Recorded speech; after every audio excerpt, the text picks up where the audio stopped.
కొద్దిమంది దొరలు వాళ్ళ తాబేదారులు 200 మంది బౌన్సర్లు చీకట్లు ఉండగానే తెల్లవారుతుంటే ఆ సర్వే నెంబర్లలో జీవనం కొనసాగిస్తున్న ప్రజల మీద మూకుమ్మడిగా దాడి చేయడం జరిగింది. 50 బుల్డోజర్లు, దాదాపుగా 100 టిప్పర్లు, 200 మంది బౌన్సర్లతోని తెల్లారకు ముందే వాళ్ళ జీవితాలను చీకటిమయం చేయడానికి జి ప్రవీణ్ రావు అనే ఒక దొర నాయకత్వంలో ఆ కుటుంబాల మీద దాడి చేయడం జరిగింది. ప్రజల భూములను కబ్జాలు పెట్టుకుంటున్నారు, ప్రజల ఆస్తులను కొల్లగొడుతున్నారు.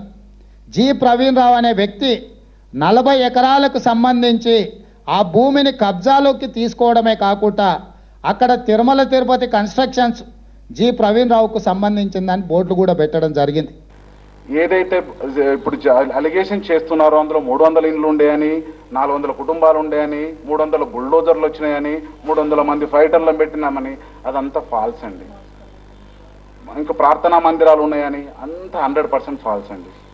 ప్లాటింగ్ చేసిన వాళ్ళు ఈ రోజు కూడా తమరు ఎవ్వరు వెళ్ళి వెరిఫై చేసుకున్నా మీకు అర్థమవుతుంది అది ప్లాటింగ్కి ఆమోదయోగ్యంగా ఉందా అని. ఈరోజు గత 3 నెలల నుంచి మేము పనిచేస్తున్నాం, అందులో మా మిషనరీ పనిచేస్తుంది.